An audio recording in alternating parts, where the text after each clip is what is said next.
Сайн байцгаана уу? Энд маань. Тэгэхээр итгэл бол өсдөг зүйл. Тэгээд үнэмшил бол бас их чухал байгаа. Эзэнтэй алхаж, түүнтэй хамт ажиллах үед маш их өсдөг зүйл байгаа. За та бүхэн Гитлэл намын 7-оос эхлээд та нар уншаарай.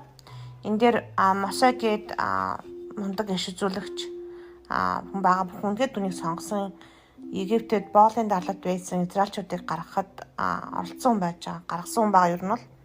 Тэгэхээр эзэн үнийг сонгоод энэ бүхнийг хийсэн баа. Тэгээд хамгийн анх нөгөө гал гарч байгаа юм шиг бүтээг хараад тэгээд дараа нь эзэн түүнд таягийг өгөөд могоо олдог таяг нь могоо олоод сүүлээс нь байд болдог тэр гайхамшигтай таягийг өгөөд тэрнийг бас Ааранд хамт хэрэгэлдэг болоод гэд өмнөх Гитлэлийн эхний 1-6 дугаар бүлэг уншвал тийм зүйлүүд байгаа.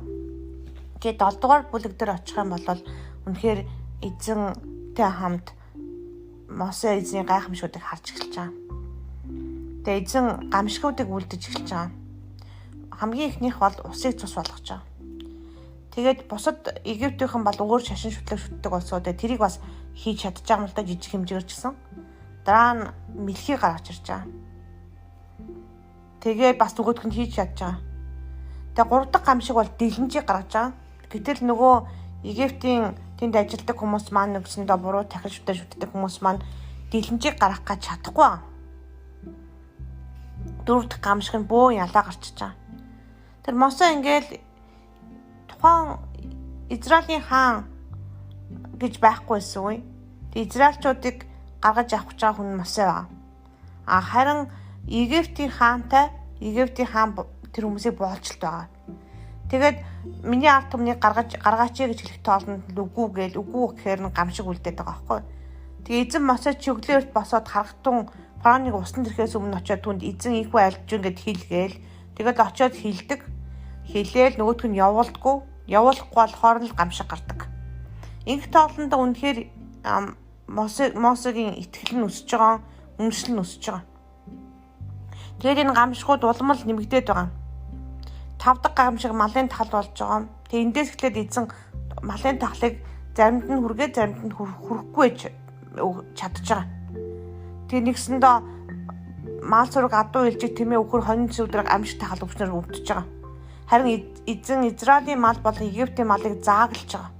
Тэгэхээр хэрэг хүсвэл бурхан яадаг вэ?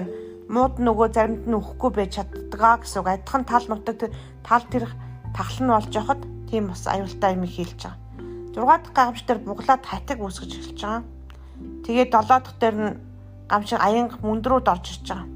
Маш олон тэр мөндрүүд ороод олон тэр үдний үгийг дагсаад мөндөр болтонтыг мэдээд айгаад оруулсан хүмүүс нь амьд үлдээд гадаа байсан бүх боол мал нь бүгд өвчж байгаа. 8 дахь гамшигтаар дахиад царцаа орж ирж байгаа. Царцаа бүр дүрж байгаа. Юу ич хөдж байгаа. Тэгээд бас тэгтээ эзний нэгүсийн дотор байгаа. Зарим ногоог идэхгүй ургаах байсан учраас ямар ч байсан амьд үлдэж байгаа. Өстөг гамшиг түнэр харахгүй болж байгаа. Үнэхээр түнэр харахгүй юугээ ч олж харахгүй болж байгаа. Тэгээд сүүлчийн гамшигыг анхааруулад энэ бүх тоолонд Мосе эзэнтэй хамт алхаж байгаа. Эзний юу хийснийг л хийгээд байгаа. Ингээд хамгийн сүүлчийн ууган хүүхдүүдийн энэ авдаг ууганы мал төлөний хүртэл авдаг тийм гамшиг үлдээд тэгээ хамгийн сүүлд нэг явуулж байгаа. Үнээс хойш гэсэн эзэн Мосетай хамт зөндөө олон гайхамшигтэг үлддэг. Тэгэхээр далаа тэнгисийг хуваах боддоо тэр олон хүмүүсийг аваад явж байгаа. Тэгээ эзэнд итгээд явж байгаа гэсэн. Энэ хүн нэгсэндээ итгэлээр өсөх тусмаа юу ч байсан гэсэн хийхэд бурхан энийг хийж чадна гэдэгт итгэж байгаа. Тэгээд улаан тэнгисийн өмнө тулж байгаа. Таяагаа өргөөд нээ гэж хэлэхэд тэр тэнгис нэгдэж байгаа. Тэгэхээр тэр тэнгист нээгдэх хүртэл тэр итгэлийг үнэмшлийг хамтарч ажиллаж босгосон байна. Тэгэхээр бид нэр үргэлж өсөж байдаг. Итгэлээр үргэлж өсөж байдаг.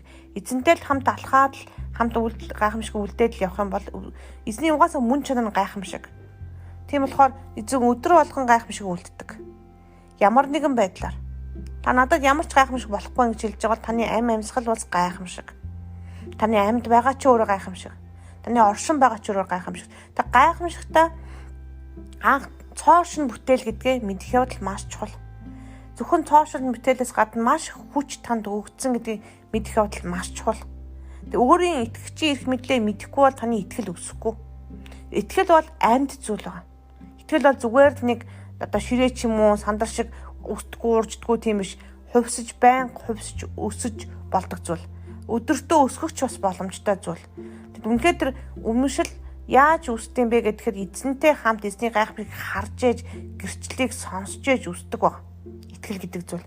Зөндөө олон зүйл гайхамшиг болоод байх тэрийг мэдсээрэж тэрийг мартсан хүнд итгэл маань унтардаг баг. Тэгэхээр мартаж болохгүй бан намайг санан дурсах тун санах тун гэж хэлдэг тийм үү. Эсийн зогийг барихтаа намайг санан дурсаж үүлдэх тун гэж хэлдэг. Тэгэхээр санан дурсаж эзэн танд юу хийснийг санах явдал маш чухал байна.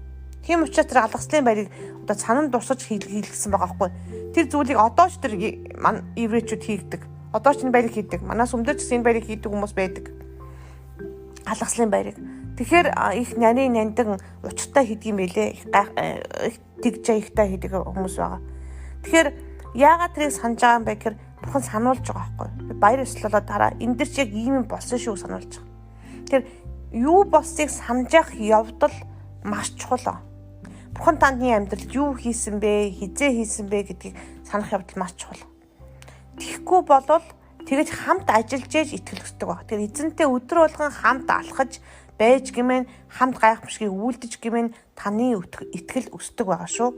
Тэгээд итгэлээ өсөхийн тулд эзэнтэй хамт ажиллаараа. Танд амжилт хүсье. Баярлалаа.